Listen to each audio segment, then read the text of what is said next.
Good evening, everybody, and a very warm welcome, literally a warm welcome to this year's fifth and final Bartlett School of Planning lecture in that lecture series, and great to see all of you here.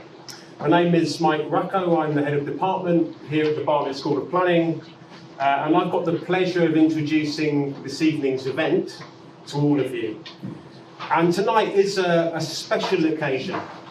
This is our annual Sir Peter Hall lecture, named for our late and much missed colleague who was Bartlett Professor of Planning and Regeneration until his death in 2014.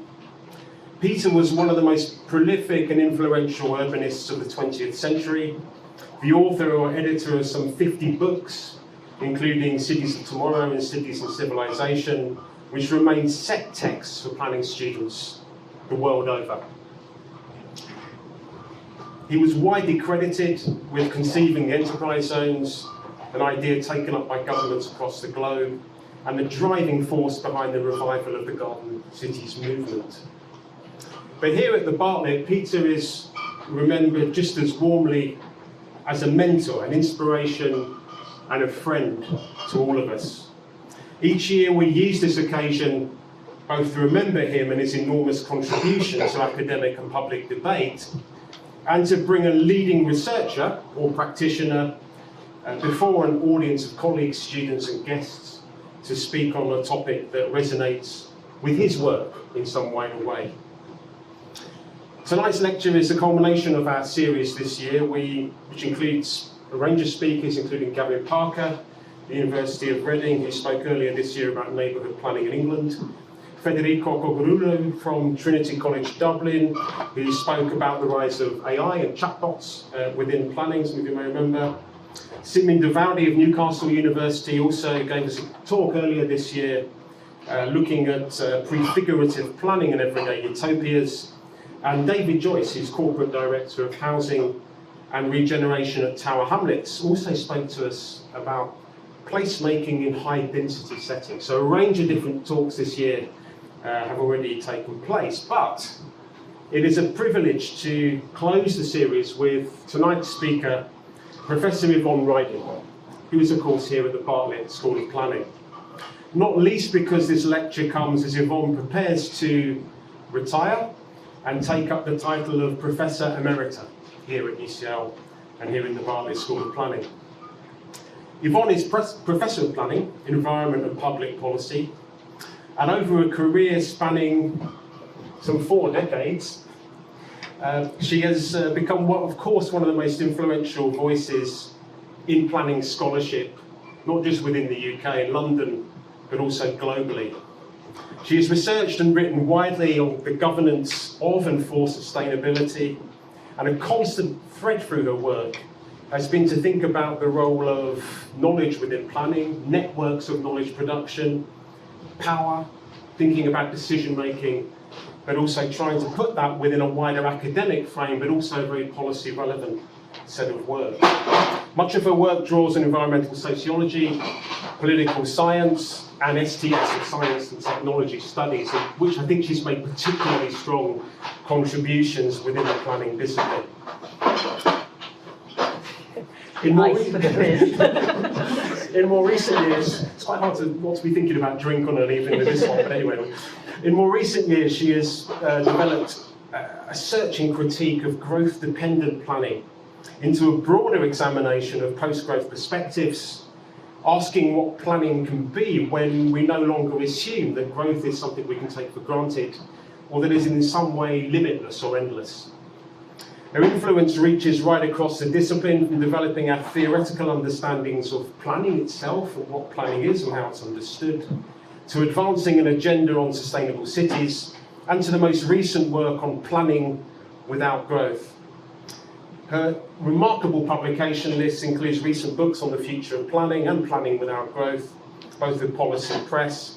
And she's also taken care to reach student audiences too, which is a really significant achievement, I think. It's something that we very much value. Some of the work on theory and planning research, some fantastic work that you've written on that, Yvonne, and it's beautifully authored. She also has a new book out on new planning histories with Yasmina Bibijon and Lauren Andres, which is trying to rethink more traditional understandings of how we see planning's history, not just the academic discipline, but also the practical discipline, and bringing a range of different voices into that debate in a completely new way. It's a really revolutionary set of writing. But Yvonne's contribution, of course, to the school goes much beyond the scholarship.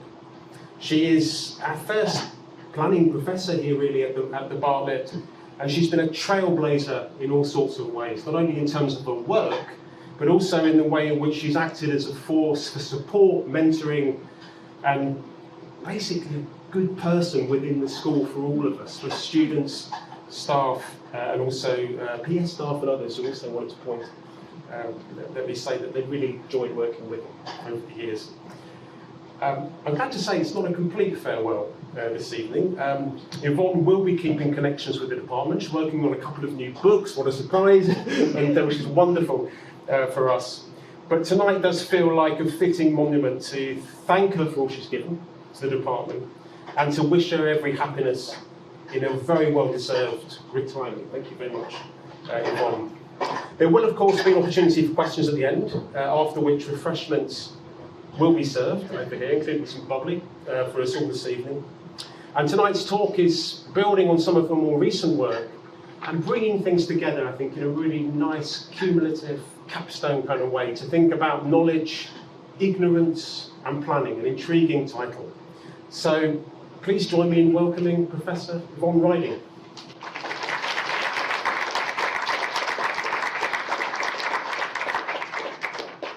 Thank you very much for coming along, both current colleagues and students and people who I've known in my longish career. I'm really grateful for you turning up this evening, so thank you. So my title, Knowledge, Ignorance and Planning.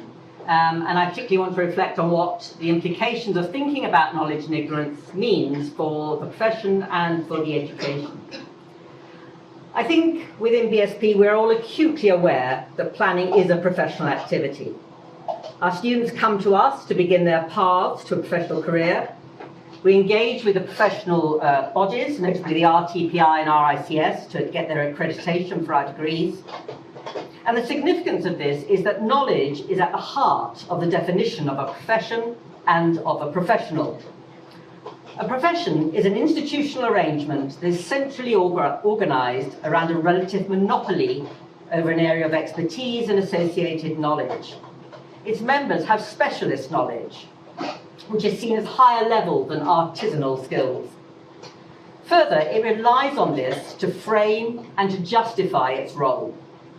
Jeff Feiger, in around 2010, undertook a number of interviews with planners, and his analysis emphasised how the claimed professional status was grounded in the generation of and melding of knowledge, and then exercising judgment on that basis. In this case, on issues pertaining to space and place. So what is knowledge? For the system theorist Russell Ackoff, knowledge is seen as going beyond data and beyond information. So data is here encompasses fact, signal, and symbol. Information involves some activity of that. It's processed, organised, structured, and arranged data. And that can be objective or subjective, it can be functional or symbolic. And knowledge is then based on processed information, analysed information, or synthesised information. And it can be theoretical, practical, or experiential understanding. However, in the case of planning, it has not always proved easy to define the core or the limits of such knowledge. And a certain amount of effort has gone into trying to define exactly what this planning knowledge that supports the profession comprises. And that's produced a number of typologies of planning. For example, Simin Davudi, who's written quite a lot in this area, has distinguished theoretical from technical knowledge in planning. Ernest Alexander has identified systematic, scientific knowledge, both substantive and procedural, differentiating that from performative knowledge, based on judgment and good sense, and appreciative knowledge, which is more normative or substantive empirical. And I, in the past, have written a paper that uses categories of empirical, process, predictive and normative knowledges. But all of these are quite general categories. The RTPI has sought to identify the knowledge that universities should endow its graduates with through a series of learning objectives. I don't know how many of you have actually read the learning objectives. We've been asked to map our modules against them. With the best will in the world, one might describe these as both wordy and somewhat imprecise. So I would argue that the difficulties involved in defining the specific knowledge that underpins the professional activity of planning lies in a distinctive feature, one that renders it quite different from other professional practices such as medicine or engineering. Planning is a complex set of institutional relationships, spreading across different kinds of stakeholders or actors and imbued with power. The centrality of stakeholder engagement, I think, is the key feature that distinguishes planning as a knowledge-based profession. And it's what leads Simon Davudi to describe planning as situated and provisional, collective and distributed, purposive and pragmatic, mediated and contested. Now this has a number of consequences, and I want to explore this in two stages. First, considering how stakeholder engagement impacts our understanding of planning knowledge, and then second, considering the further implications of stakeholders being knowledge actors in themselves. And then I'll end with some thoughts on what this might mean for planning education.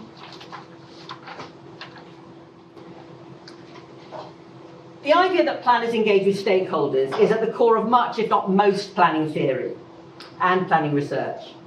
And the focus here is on the different interests of stakeholders and how these are balanced or not within planning encounters. This is closely related to the analytic of power, of how power is exercised within planning contexts and the implications of planning outcomes for different groups and actors. The conundrum that planners face is that they are often seen as both too powerful and not powerful enough. In general, they tend to be seen as too powerful in relation to local communities, say imposing their decisions on certain groups through their claims to expert knowledge and ignoring the interests and desires of those groups. But yet other narratives position planners as not powerful enough, usually in relation to private sector interests or the interests of capital. The recent, I would say, excellent book called The Futures of Planning by Ben Clifford and his co-authors highlights how this has emerged as an important trend in recent decades. But what shapes the way that planners relate to stakeholders? This depends on the perceived legitimacy of planning decision-making and the acceptable remit of planning action. It is commonly stated that planners seek to operate in the public interest, but the term public interest can be variably defined.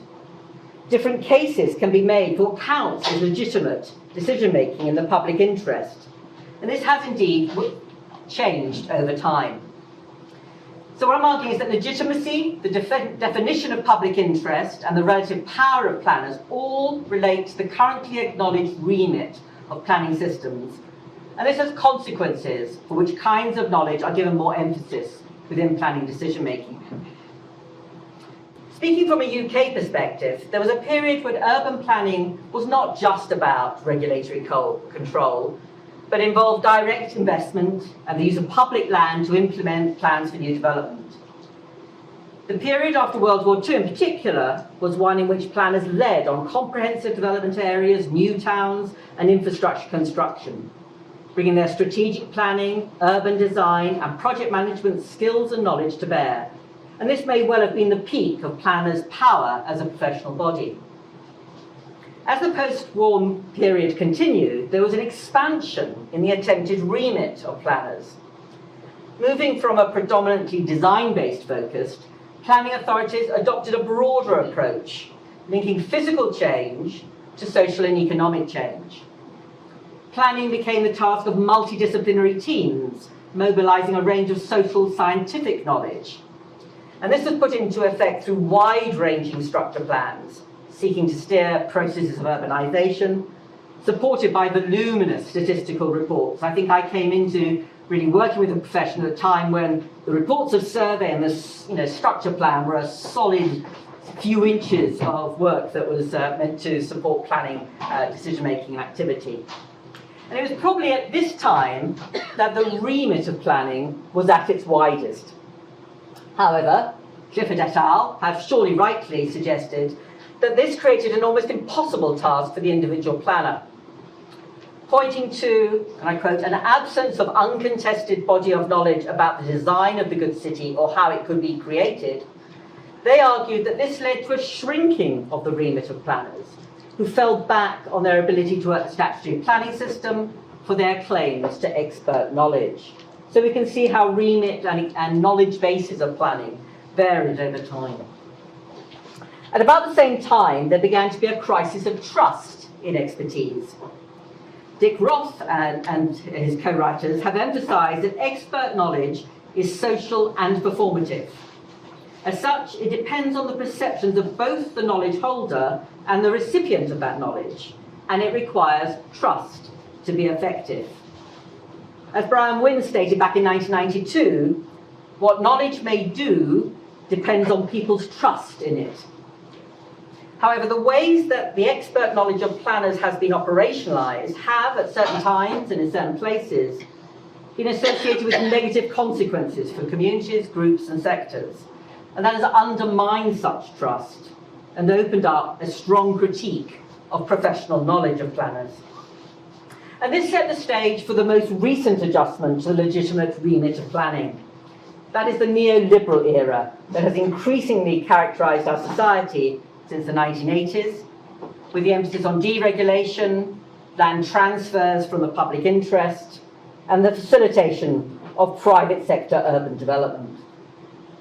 Clifford et al., quoting it again, it's a really good book, have pinpointed the structural trends that have set the context for the rise of private sector interests, associating it with fiscal austerity in local government, the growing privatisation of planning, and the involvement of the private sector in the details of planning decision-making.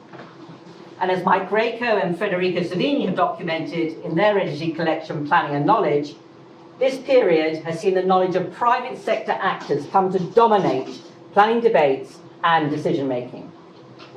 So the nature of what counts as relevant planning knowledge changes over time as the legitimate remit of the planning system changes. And the current constraints on this legitimate remit of planning systems has a further consequence. Other agendas for planning with different remits are given less emphasis, and the associated relevant knowledge is downplayed. One example might be planning for alternative conceptions of what counts as desirable economic activity, as within the post-growth planning, community economy, and foundational economy agendas. These agendas imply the importance of knowledge associated with social capital, social infrastructure, local small business communities, and the local social economy. And it can be argued that planners currently under-prioritise this knowledge. The relevance of and impetus for such alternative agendas lies in the roots of the wider planning community, as at least partially a social movement. For the planning community does not only espouse professional practice, but also those pushing for a new and sometimes radical agenda for our neighbourhoods, towns, cities and countryside. Planning has at least part of its origins in social movements pushing for progressive social, economic and environmental change. But, to go back to Ben's book again, there's a tension between established planning practice and these alternative radical agendas. And this translates into a tension between currently promoted planning knowledge and the alternative knowledge set supporting these more radical agendas. So far I've argued that there's a connection between the knowledge that is seen as relevant to planning and the legitimate remit of planning as this changes over time, and how this positions actors and their interests vis-à-vis planners in terms of relative power. But there is another way to look at this issue of knowledge and planning, one that gives a different set of insights, and this is to see the stakeholders that planners engage with as knowledge stakeholders and practitioners in their own right. The way that planners engage with stakeholders is not only on the basis of their interests and power. Rather, and I think this is another distinctive feature of the planning profession, planners have a rationale for such engagement in terms of synthesizing knowledge from a range of knowledge actors. This is one of the key tasks they are often given. The collating of the knowledge of others, indeed, can sometimes be more relevant than the distinctive knowledge that planners supply directly. And this raises the question of how planners approach the understanding of such disparate sets of knowledge. The sociology of scientific knowledge has indeed been very enlightening to me, and particularly in the last part of my career. And it's revealed to us how knowledge is socially constructed. This means that there are social processes, institutionally shaped, that determine what we credit and accept as knowledge. However, as Bruno Latour, man with the beard, emphasized, there are material limits to what can be socially constructed as knowledge. The material world exists as a form of resistance to knowledge claims. And this is important to temper some of the bolder claims of the social constructivist school. So bearing this in mind, the social construction processes that generate knowledge can be summarized under headings of originating, operationalizing, and embedding. And I want to discuss these each a little bit more. Knowledge originates as a set of knowledge claims. Claims that then are selectively warranted through specific institutional arrangements, to adopt Jürgen Habermas's language. Through these arrangements, particular forms of knowledge practice emerge. Thus, when considering knowledge, it's important to consider the processes by which knowledge claims are stated, alongside those for selectively warranting claims and taking into account evidence of the resistance to the material world. The institutional design of arenas for warranting knowledge claims is central here. These could be, for example, public inquiries, where a variety of accredited experts comment on each other's knowledge claims, and a conclusion is reached by an appointed chair or examining authority or planning inspector, say. Or it could be the less public meetings between planners and house builders, where data for housing land is discussed, agreed, and formulated into reports according to nationally sanctioned methodologies. Or it could be arenas for co-production, where lay or community knowledge engages various forms of expert knowledge, and deliberation enables an agreement on relevant knowledge to emerge. These arenas for co-production have become increasingly emphasized in recent years within planning academia. And here, community engagement goes beyond conventional participation to engage with the varieties of experiential knowledge that are deeply embedded in the locality. Andy Ewell distinguishes three types of neighbourhood knowledge. Knowledge in the neighbourhood is based on direct first-hand experience and informal social contact. Knowledge of the neighbourhood is based on formally synthesised, codified second-hand experience. And knowledge apart from the neighbourhood is presented as technical, specialised, objective and factual. It is those first two categories that local communities can bring to planning, given the right institutional arrangements. If we talk about operationalising, to challenge how accepted knowledge is operationalised in planning, we find great variety here. Different actors may hold different knowledge, they may channel knowledge in particular directions, they can shape it by different forms of presentation, actors may contest each other's knowledge, and elements of knowledge may be synthesized into composite accounts, often by planners themselves. And within this, specific artifacts can become means of holding, contesting, and or channeling knowledges. For example, Rushka Lal and co-researchers have detailed the role of fact sheets in a case of co-production involving community knowledge. And I've already referred to the role of housing land reports as key artifacts that hold the knowledge about what's meant to be housing land supply.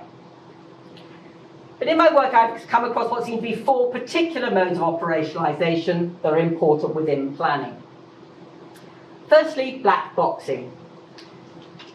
The creation of accepted knowledge claim can involve black boxing, so that the processes that produce the knowledge claim are hidden.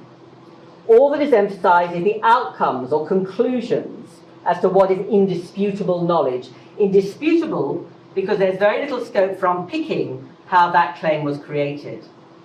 Example that I studied with Maria Lee, Lucy Natarajan and Simon Locke was the use of modelling outputs to determine the impact of offshore wind farms on bird and fish populations under the Nationally Significant Infrastructure Projects regime. And we saw that acting as a form of black boxing. Secondly, calculation. Operationalization can involve calculation, which simplifies complex situations into a number, a range, or a statistic. And what's particularly interesting here is by Jonathan Preece, who has studied standards and sees standards as such a particular form of planning knowledge involving complex calculations. He has studied the calculation of needs within Swedish planning, as well as carrying norms of a universalist politics of justice. He argued that these calculations linked to standards were difficult for grassroots organisations to contest, but aligned quite readily to corporate interests. And the extract on the far right, again, is the extract related to housing land, which is what I did my PhD on and still comes to haunt me as a good example of calculation within planning knowledge.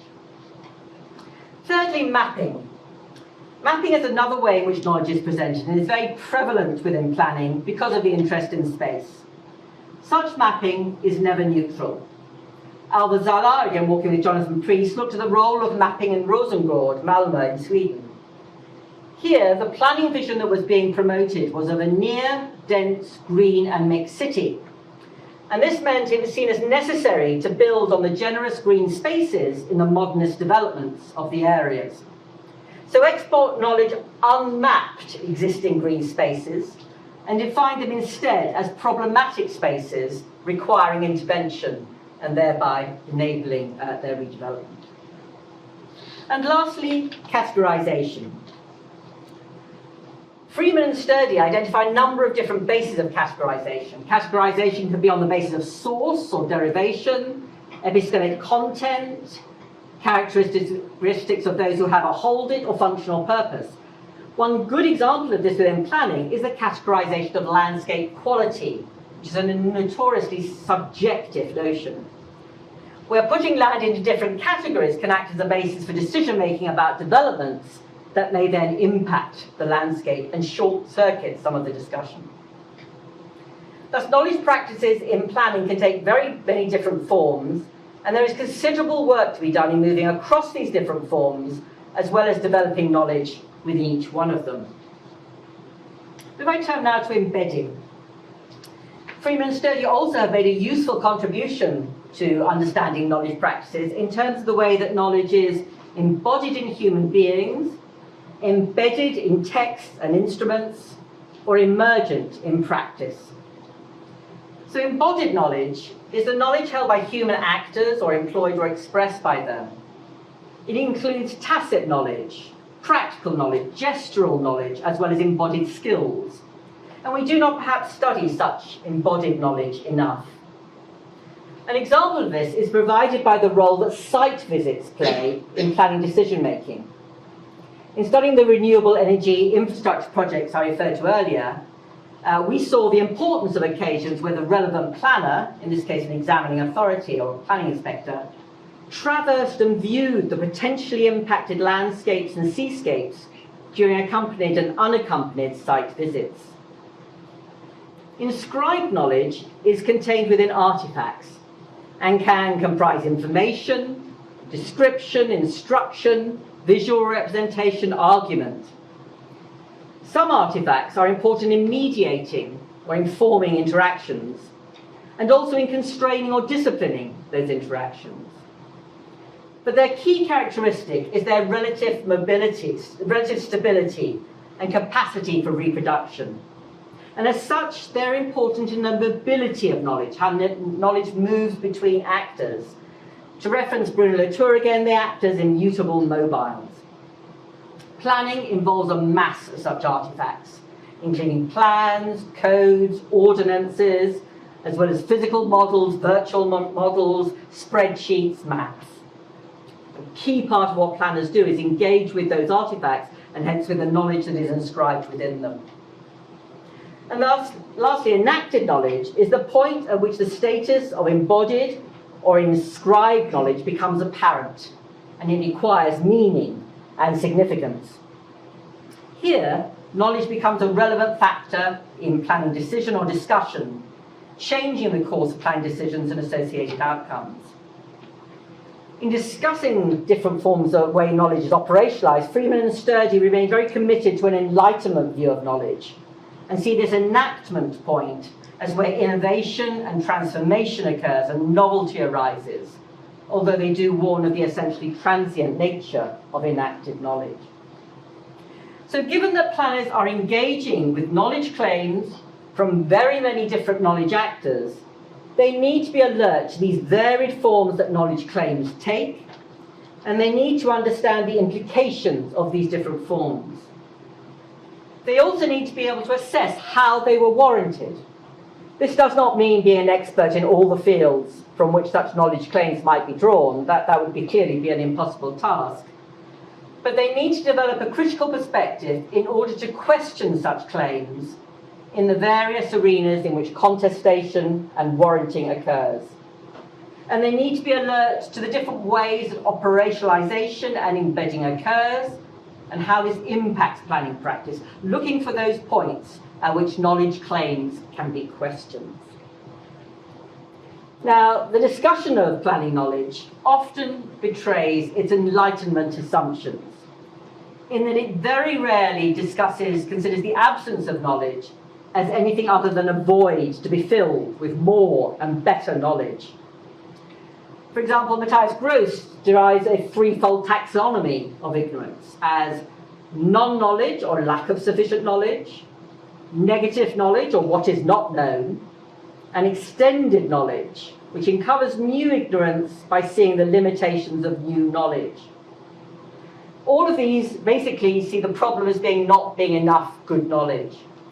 But the field of ignorance studies seeks to take the absence of knowledge as a feature of interest in itself. Ignorance is not only an inevitable aspect of social processes, but can actually be a productive aspect.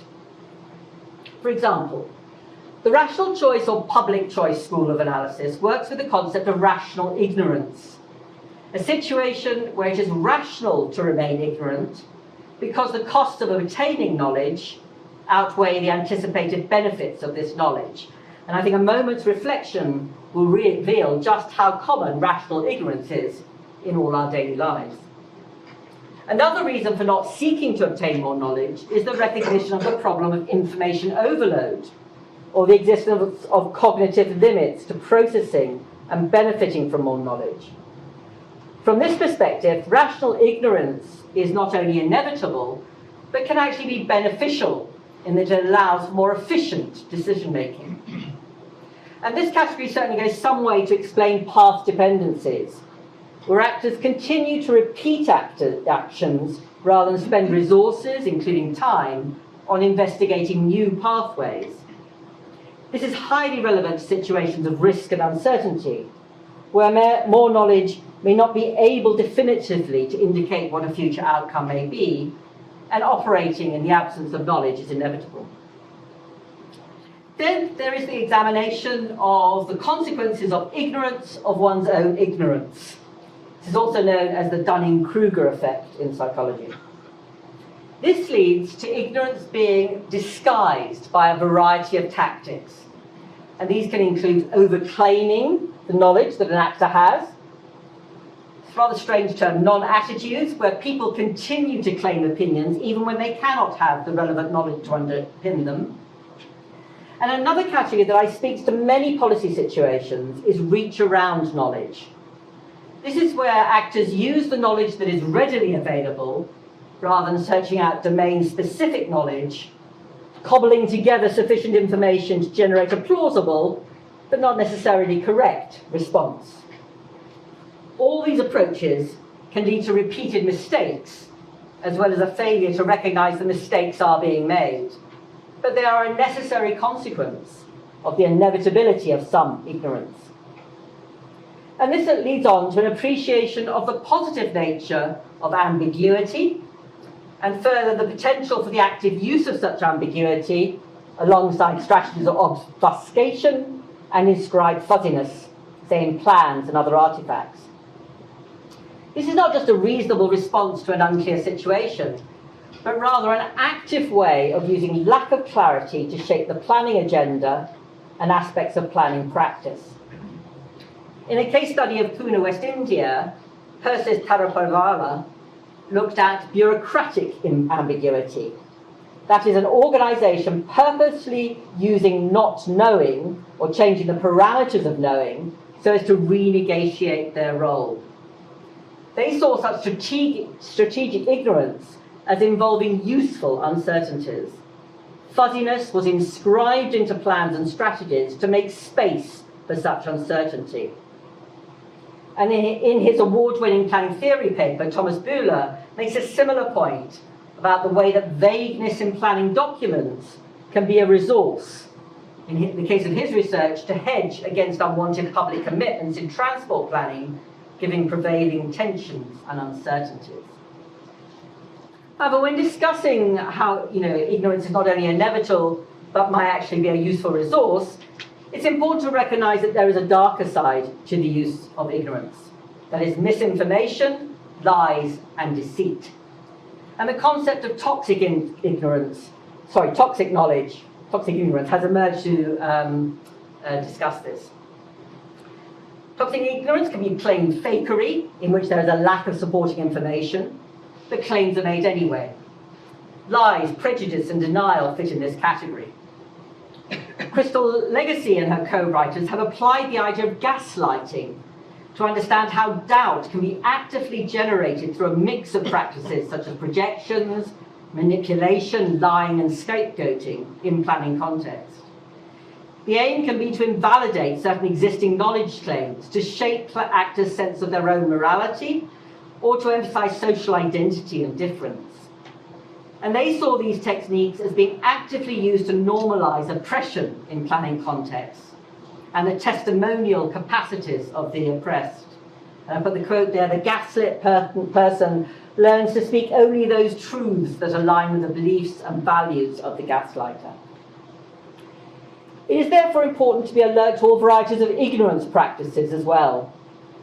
Rydin Zada has argued that responding to these kinds of ignorances requires a communal effort based on communication and shared goals, values, or norms, as well as reflection. I think this is a bit optimistic in terms of what is possible in a conflict-or world, but it's almost a bit defeatist. Something can still be achieved even if such shared goals, norms, and values elude us, as often seems likely. So I would argue that it demands the planner be sceptical in the face of knowledge claims, alert to the silences of ignorance, and learn to become a knowledge/ignorance critic. Being a critic of knowledge claims and ignorance practices is a positive contribution. But how does this fit with the way that planners learn to become professionals? This is what I want to turn to in the last part of my talk.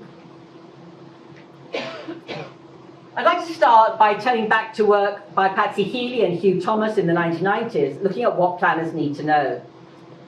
They concluded that planners need to deal with information, understand organizations, networks, and power, and assess, expose, and deliberate consequences. And this is all in the context of space and place, the built and the natural environments, and how urban development changes those environments.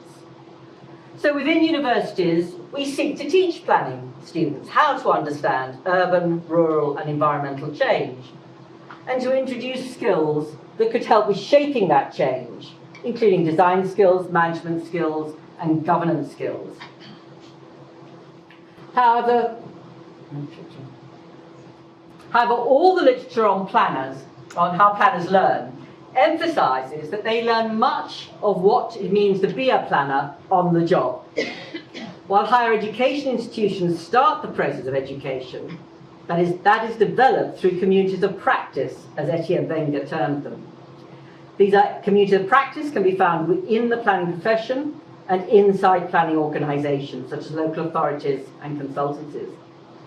Here, peer-to-peer transmission of knowledge focuses on the how-to, the development of planning practices in situ. And a key part of this is fitting the practices of planners with prevailing professional norms and values. Furthermore, planners do not just apply the knowledge obtained in institutions like UCL when they enter the world of work. Planning in practice involves the practice of wisdom, understood as the exercise of judgment and doing the right thing.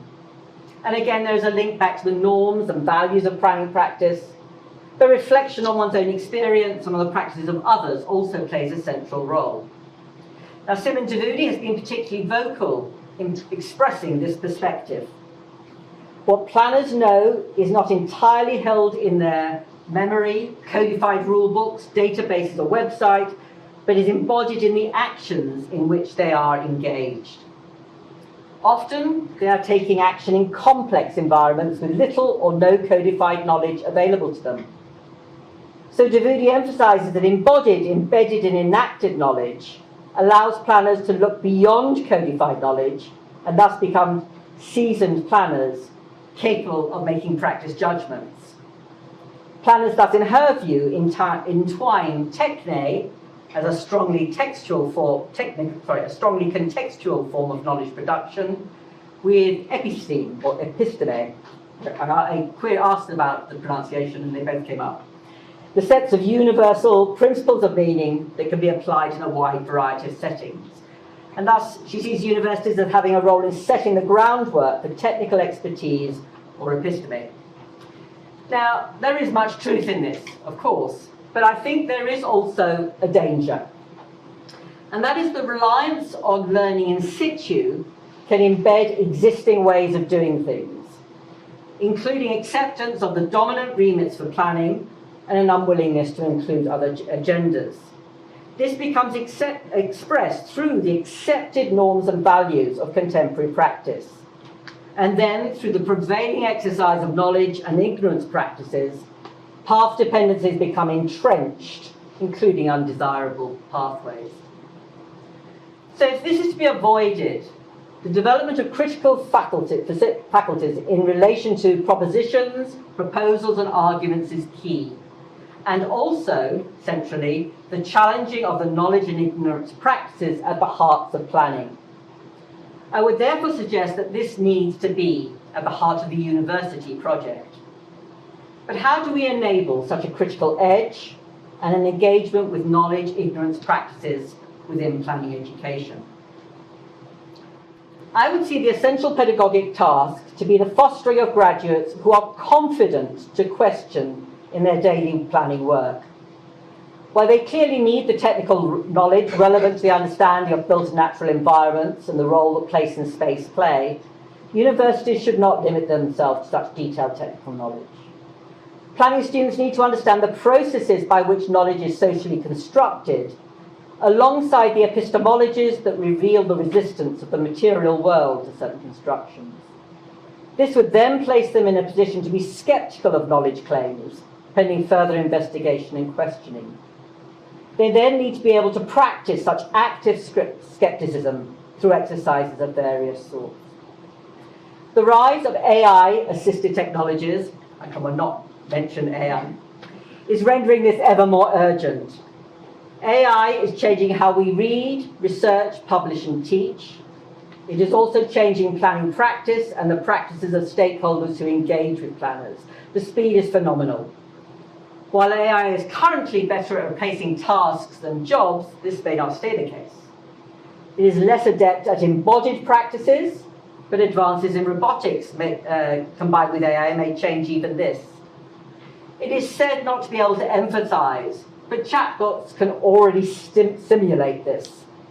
It cannot be creative, because true creativity implies mistakes and serendipity, but can we really tell the difference? But the biggest concerns around AI for me are where knowledge practices are involved. First, it may spread toxic knowledge. That is, lies, misinformation, and deception. The need to challenge knowledge claims has never been greater, and that applies in the planning world as elsewhere. Second, there is the fear that AI-assisted means will shortcut the process of critical thinking, providing ready-cooked lines of argumentation rather than enabling individuals to develop these critical thinking skills for themselves. Again, it seems vital to position students and emergent planners as active critiques of the problematics they face, using AI only as a tool to amplify, not replace, their critical faculties. A final requirement for planners to become effective knowledge critics is to embrace openness. That is a willingness to listen and debate widely. Now, planners already see widespread stakeholder engagement and an openness to different perspectives as an essential part of their work. As already mentioned, there is much planning theory that calls for collaboration and deliberation as ways of engaging with such varied perspectives. There is also theory that draws on the concept of agonism, that is the difficult acceptance of conflict and an ability to work with the persistence of conflict. However, the purpose of openness here that I'm arguing about is slightly different. It is not about determining desirable pathways with an acceptable degree of stakeholder acceptance, but to enable mutual critique of knowledge claims and to surface ignorance practices. The critical faculty is based on exploring and debating multiple perspectives and debating them against each other. It demands skeptical engagement with a wide set of viewpoints before determining which associated knowledge claims are credible enough to build planning action upon. Engaging critically with knowledge claims without openness results to different views, results in a blinkered view of reality and an overconfidence in a limited set of expertise. But engaging with multiple perspectives without critically assessing the truth of different knowledge claims leads to a fundamentally misguided form of compromise. Thus, we need to develop a planning theory that goes beyond existing forms of stakeholder engagement and does more than give space to conflicting voices. It needs to focus less on mediating between competing interests, nor can it unequivocally aim at support of selected interests.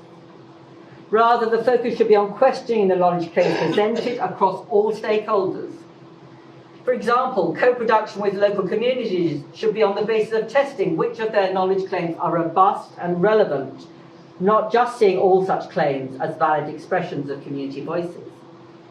Similarly, engaging with the private sector should be on the basis of skepticism as to their claims that there is no alternative to their plans due to economic necessity. I want to turn to some UCL in-house research that's been conducted into what employers of our planning graduates want. And this has suggested 4 areas for action. First, the call for more technical and scientific knowledge to support the environmental agenda, notably on climate resilience, energy and infrastructure, ecology and biodiversity, and water. Secondly, there's a call for understanding from a commercial perspective of the development life cycle and how regulation impacts on actual development sites. Third, there are calls for the so-called soft skills of communication for diverse audiences, negotiation, people management, and project management. And fourth, they want an ability to engage with the new world of digital planning, data management and analysis, GIS, and AI. If I were to amplify these from a perspective that thinks about knowledge and ignorance, I would add the following points. In relation to technical and scientific knowledge around the environmental agenda, it is important not just to absorb the bottom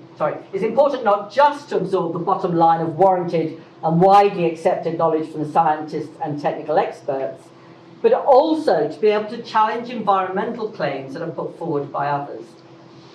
This may mean we need more ecological and environmental science in our planning curricula, alongside more baseline understanding of scientific methods for knowledge generation, and thereby probably stronger quantitative and statistical skills for our students.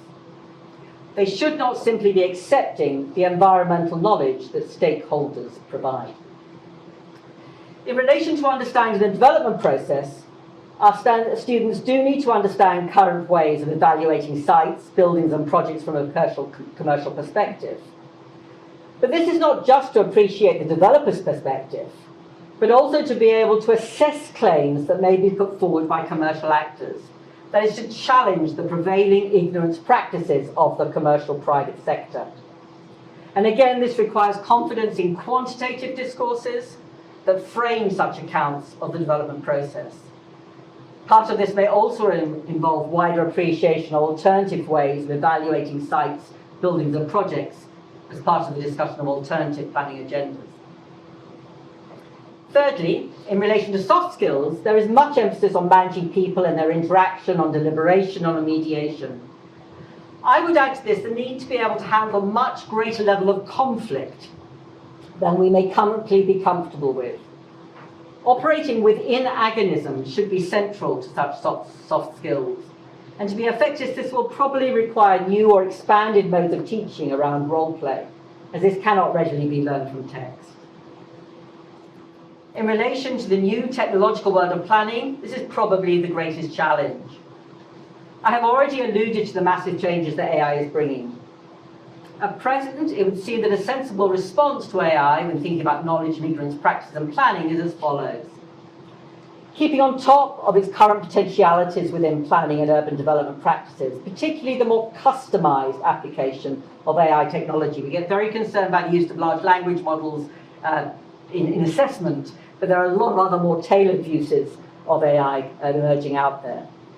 This would give planners the ability to question outcomes, whether these are AI-generated visualizations and predictions, or urban digital twins, or more complex forms of data manipulation.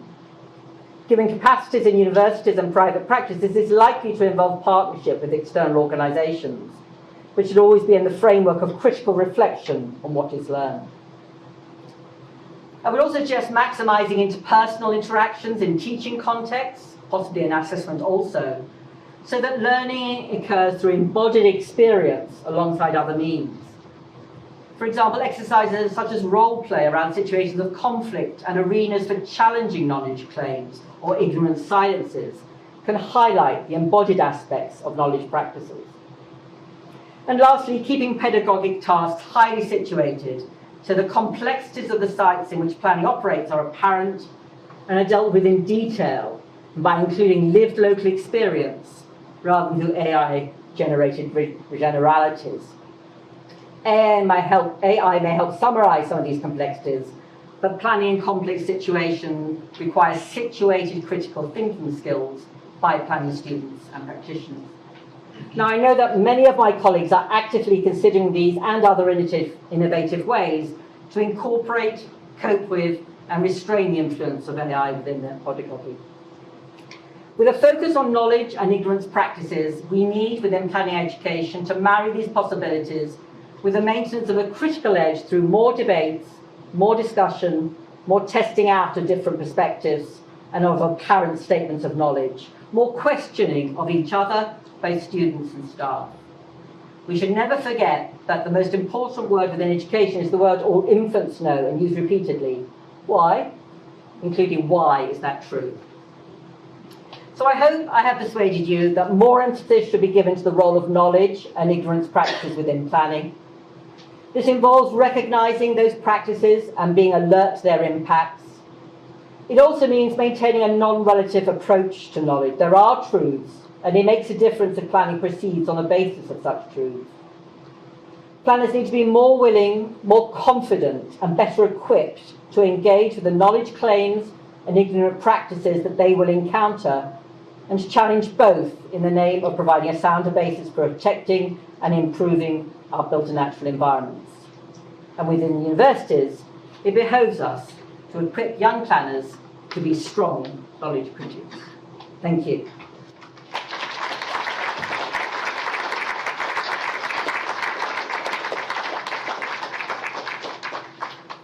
Thank you, Yvonne. Many things to reflect on there. We've got about half an hour or so for comments, questions from the floor. So the floor is open.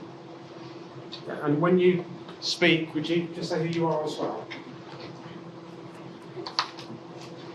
Hello, my name is Ada. I'm a planning practitioner working in a sustainability consultancy. So I think what we find is that planning is becoming increasingly procedural. The timescale is now very pressed. So for example, if you want to submit a local plan under the legacy planning system, you have until December to do that. And under the new planning system, you only have 5 years, 30 months to prepare a new plan. So in terms of timescale, it's becoming increasingly constrained, and I suppose my question is, how do we find time and space in this increasingly procedural, constrained, operational environment to question knowledge and interrogate ignorance? Thank you for the question. I mean, two things. Firstly, within universities, it's really important that we don't just teach planners for this moment, okay? Because the policy context can change, may change, and we need to come out, be ready for that as well. And I think we also need to give our students a sense of a wider range of possibilities than what might be a rather bureaucratic approach that you're describing at the moment. Your question about where you find time is, I mean, there are spaces within current procedures for this. It's a question, I think, of people being, not creating extra time where we're going to interrogate everything, de novo, but looking for those spaces that exist within the procedural arrangements and to make sure that we're questioning the right things, that we're actually drawing attention to where there might the wool might be being pulled over a planner's eye, where there might be misinformation, where the evidence base is not robust enough. So it's about, I think, looking where the existing openings are with existing institutional arrangements and then being very targeted in the kind of relevant knowledge claims that we investigate. Because not some of them, okay, there might be some misinformation in a local plan, but not all of it necessarily matters. So I think it's about thinking about where does it really matter if something is being put forward in a false way. And I mean, one area particularly is over some of the claims to be made about viability. Yes. I suppose is the bottom line for me, that are the claims to viability that are put forward, are they robust enough? Are planners well enough equipped to actually challenge those? Because there are points at which that can be done. That is exactly a black box of, just finger in the air, like. Yeah, but there are things behind that, and what I find sometimes slightly worrying is although we teach that, I'm not sure we teach it sufficiently to give students real confidence in being able to challenge that when there's somebody, say, from the RICS or sitting on the other side and being very confident about, the GDV and the return on that. So a bit more investment in that as well, I hope, for emphasis. Hello, Maria Fiorentino, University of Cambridge, a little bit also UCL. My question is around ignorance and the role of ignorance in planning. I find it fascinating a little bit because I think AI, as you also put, is likely to actually encourage perhaps ignorance under many aspects. And certainly in planning education we can foster critical debates and try to actually use ignorance in a better way, or at least so that students would question, right, their ignorance and their skepticism as you phrased it. But how do you make sure that you somehow, battle against ignorance in the practice and policy field as well, when actually that could be used as an advantage, and certainly out there politics showing that sometimes it's what. Yeah, and I mean there will be cases where it'll be to the advantage of planners to use ignorance practices, like Thomas Bühler sort of highlights. And I think it's partly about overcoming the moral divergence we have between sort of ignorance and knowledge. There is a degree of ignorance that's absolutely inevitable, and we just have to learn how to negotiate it. I have a lot of engagement with humanities, and in humanities, ambiguity is a positive term in literature. It's what you look for, It helps forms of expression to be there. So, one needs to recognise that planners will need to, and sometimes inevitably will, use those ignorance kinds of practices. It's thinking through what the consequences of the ignorance practices that are put forward by other stakeholders might be. And just to be alert to the fact that, some of these things of overclaiming or wraparound knowledge, etc., might actually be being used, that will then enable one to delve a little bit deeper. I just want to come back to something you said at the beginning, Stephanie. It's about encouraging critical debate. I think we in the universities very often focus on critical thinking as a way of crafting arguments, and in particularly crafting essays. And I think that's obviously clearly important, it's a vital skill. But I think what I'm talking about here is really, it might be better called as the kind of skepticism. So, you know, encouraging a degree of skepticism, which in some ways doesn't fit very naturally with some of the norms of the planning profession. So, you know, when Simon Davudi came and gave her a really interesting lecture here, it was about hope and planning. You know, so I felt a bit of a curmudgeon here coming and saying, well, actually, planners don't need to be hopeful, they've got to be sceptical. You know, that is what I'm saying.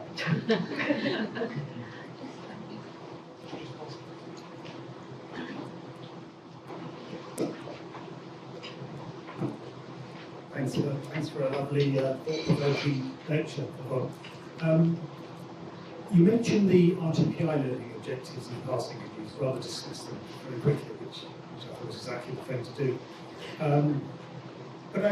And they just revised them, and they constantly revise them. They never change that much. I wonder what advice you'd give the RTPI. Are learning objectives fit for purpose? Should we have them at all? And you know, how should they revise them again to make them perhaps more fit for purpose?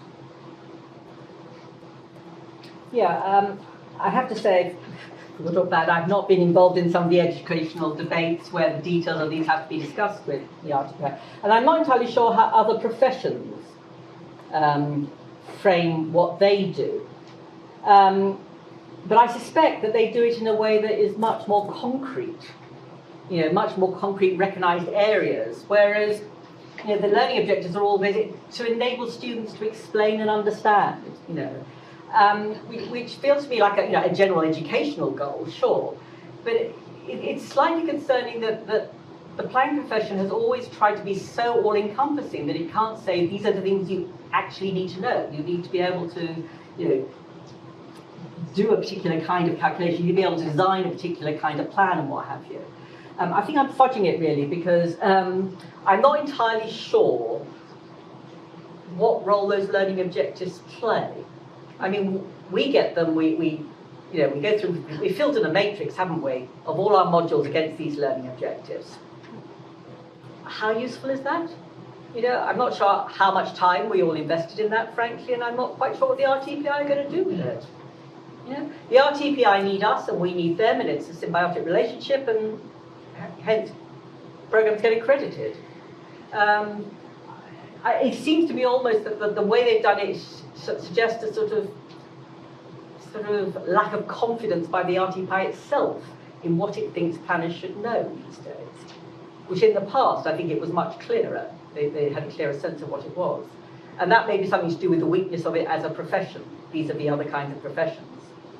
But in a sense, we are teaching our students to be part of that profession, but we're also providing a wider education as well, and they will go in and use those knowledges and skills and things in a whole variety of different settings. I think I answered the question, sorry. Hi there. It's Jamie Hodge, MSc Urban Regeneration, and daytime I work in education and development.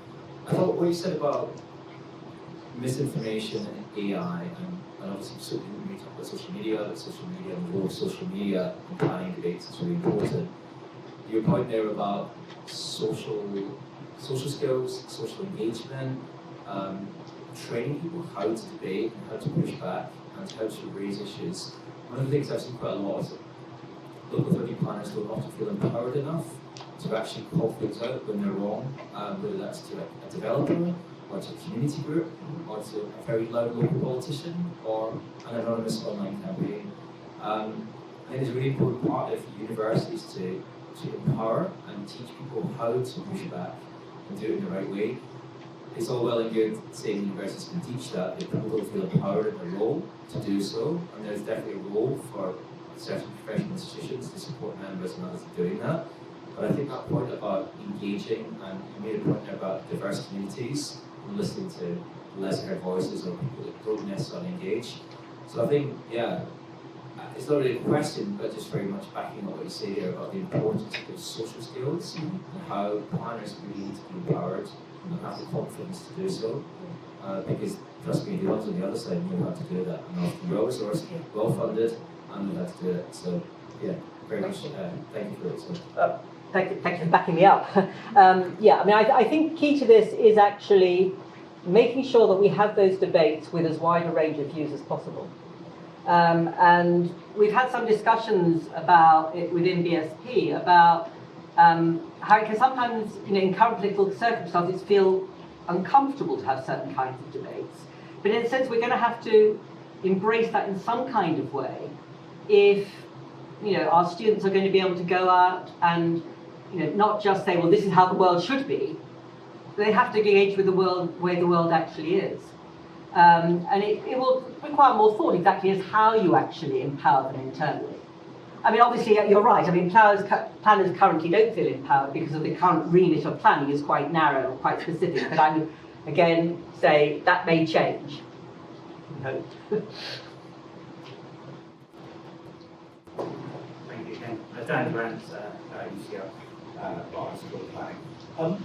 Yeah, my question was really about the one thing that I think you didn't mention, you didn't mention, but in some ways, I felt like it was everywhere in what you said, and that's the question of ethics and the question of kind of how you were sceptical about the kind of the enlightenment constraints of knowledge. Okay, but are we still stuck in a sort of fact-value distinction? How do we teach ethics given that we are entering an era where a really profound uncertainty, where we're ignorant about the future, we're ignorant about the needs of the way the future will unfold, we're ignorant about the needs of future generations, of non-humans we share the planet with, and so how do we teach an ethical approach to the critical decisions that we have to make at this moment in time? Okay, I think there's two different pathways you can take down. One is to teach the ethical approach, which is to adopt a very particular set of, this is the way to do it, and to do it right. And you can either take that in a very kind of procedural way, these are the Nolan principles, and you must stick by those, or you can do it in a broader sort of sense, philosophical sense, but still with an idea that there is an ethical perspective. Or the alternative ways in which you can do it is to argue that there will be competing ethical arguments put forward in different kinds of planning situations, and to try to engage with how those might be differently expressed through the planning system and how they might be sort of reacted to.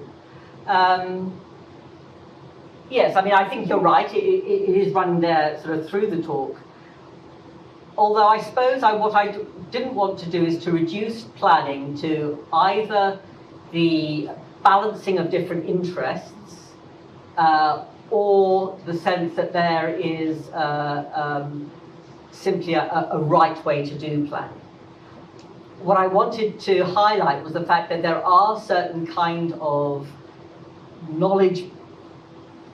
warranted knowledge claims that it's important that we base our planning action on the basis of, and that we don't always are aware of how those knowledge claims might be manipulated or presented in different ways or be buried in certain kinds of documents and have certain kinds of implications, and to make students more aware of that.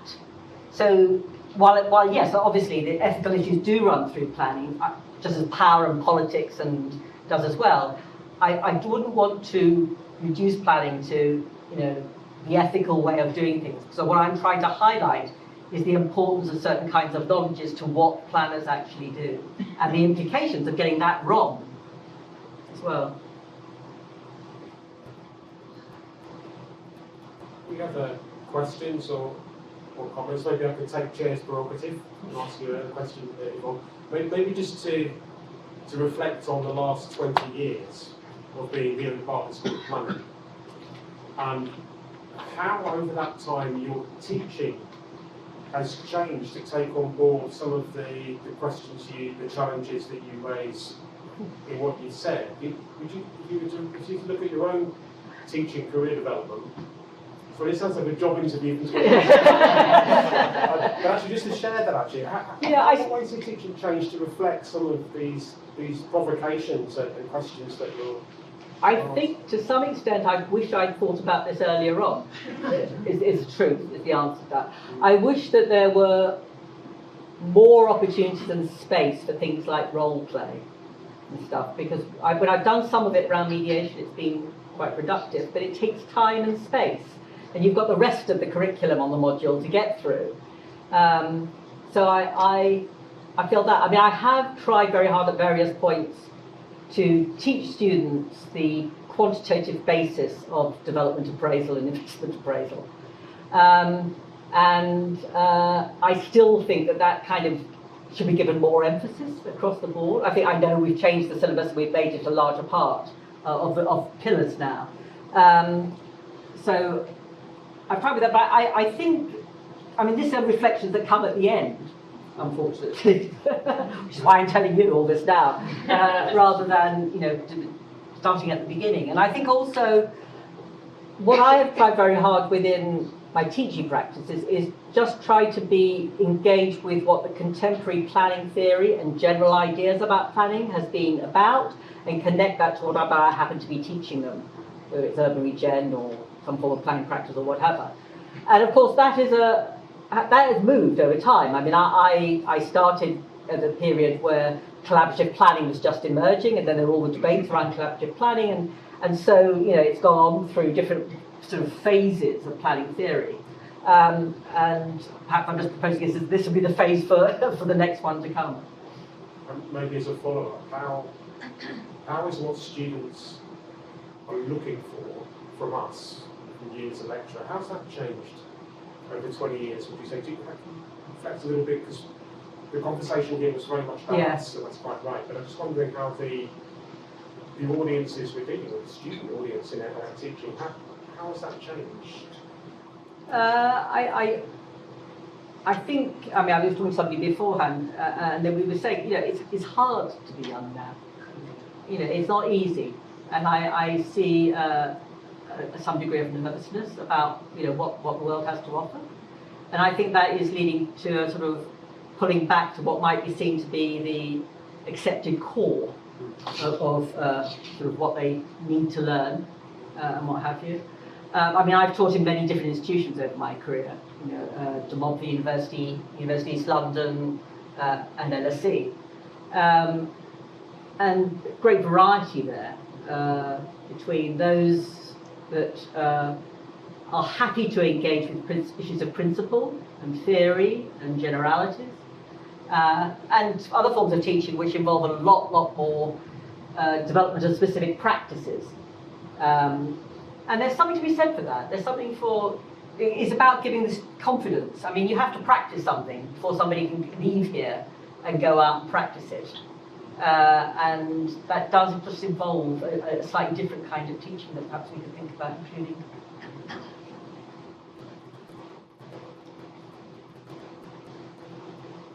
Hi, I'm Danny in King's College London. Thank you so much, Yvonne, for this fantastic talk. So my question is related to the last one, and also to the part of your talk in which you mentioned that planners should learn to challenge and be skeptical. And I'm thinking about also the students who today challenge teaching linked to growth for the sake of growth, or even AI teaching. And so talking to all the lecturers as well in this room, what is the extent to which you would encourage to be challenged as well as teachers in what we teach? Yeah.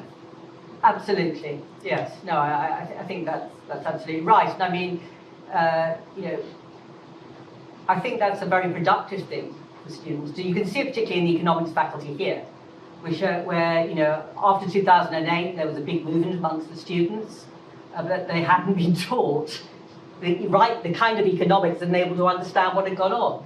And there was a bit of a student movement about that, and UCL was one of the places that I think responded very positively to that.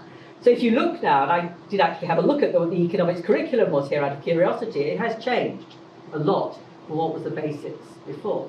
But absolutely, and also challenging each other. I think one of the problems post-COVID is that we don't come in a bit less, and so there's less opportunities for us as colleagues to challenge each other over what we're actually doing.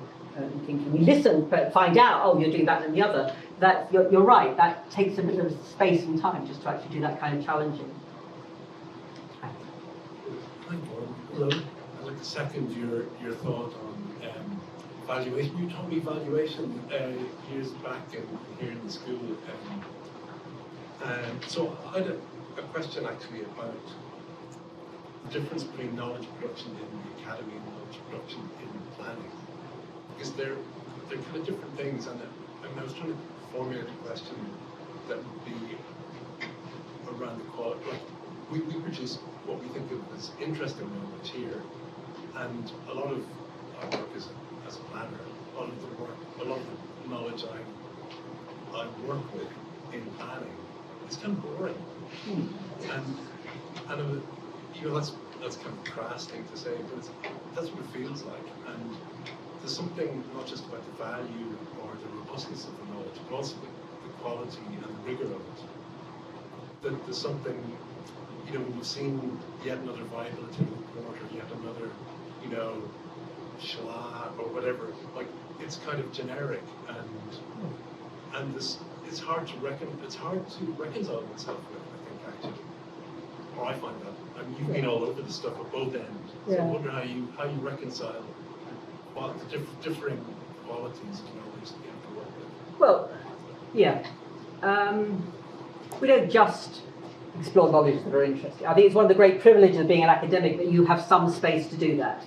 You know, to say, get up in the morning and you're not teaching that day.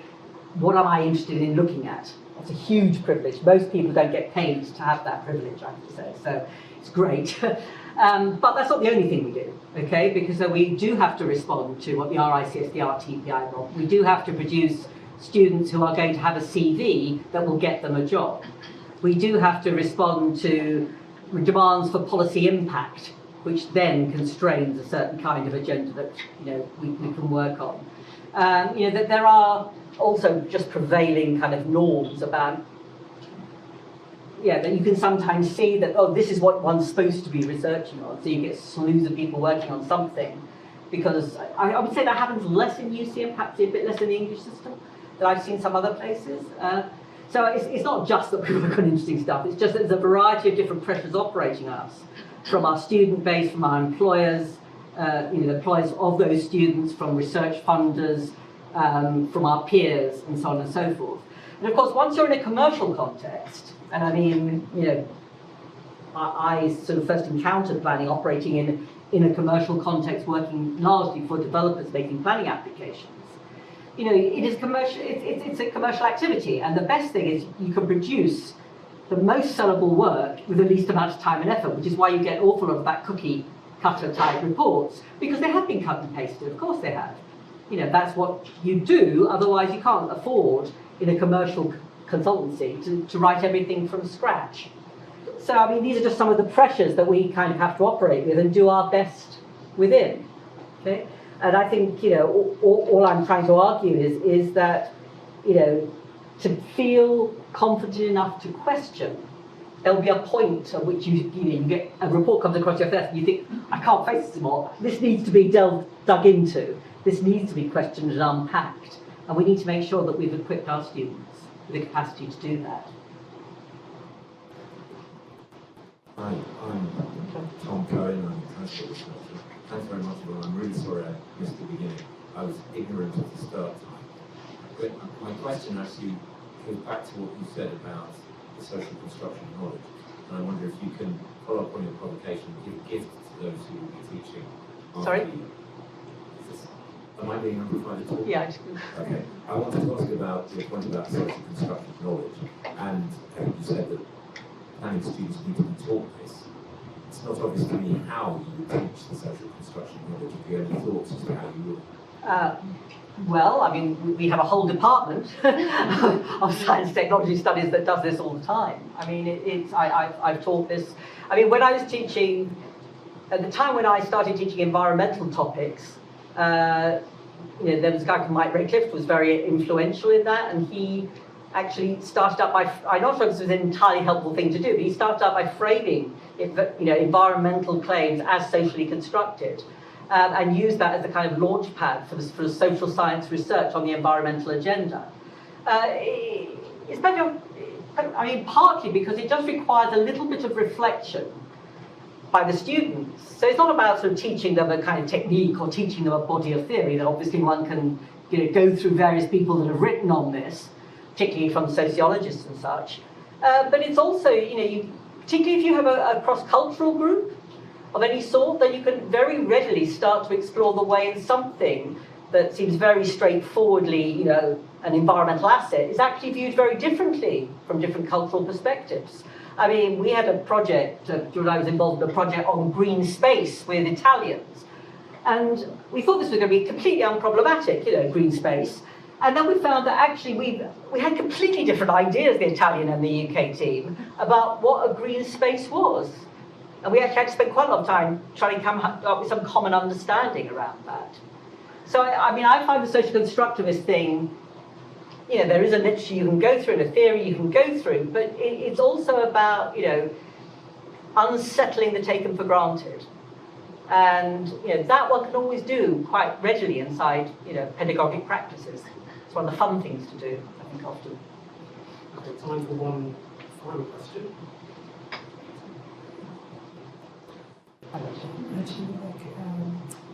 You're a student, Yvonne. I was just assistant thinker.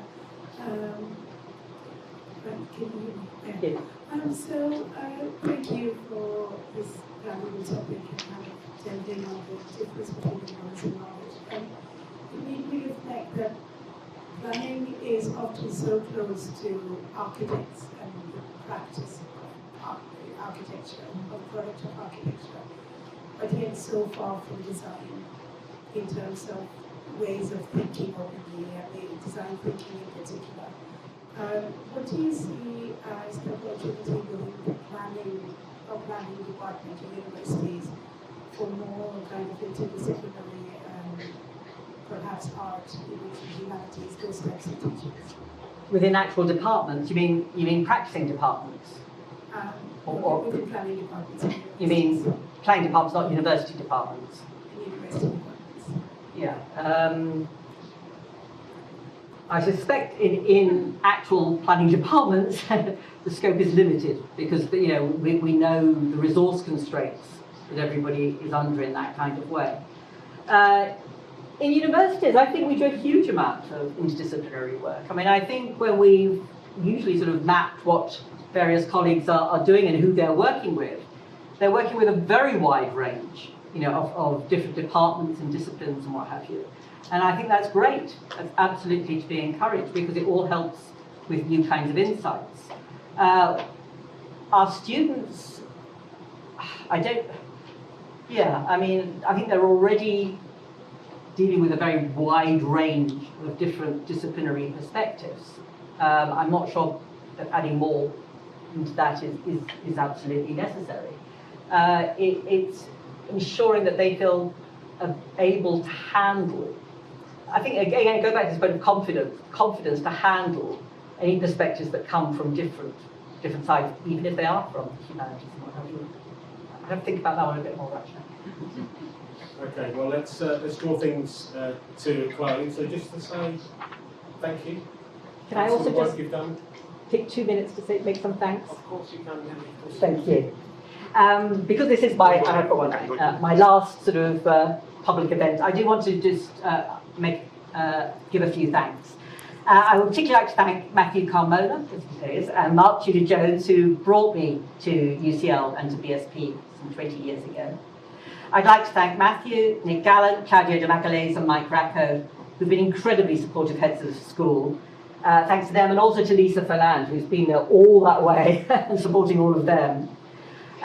Thanks to you, all my colleagues, professional academic at BSP. I want to say a special thanks to those who've worked with me on research projects, both as co-investigators and research officers. There are actually quite a long list. Some of you are in the room here, so you know who you are, so thank you. My final thanks is to my research students. I think research students are the lifeblood of academia, and we do neglect them at our peril. It's been great to see so many of you here. You're very special set people, and thank you for asking me to be your supervisor. And absolutely finally, thanks have to go to George, who's been with me every step on this journey. Thanks. Thank you.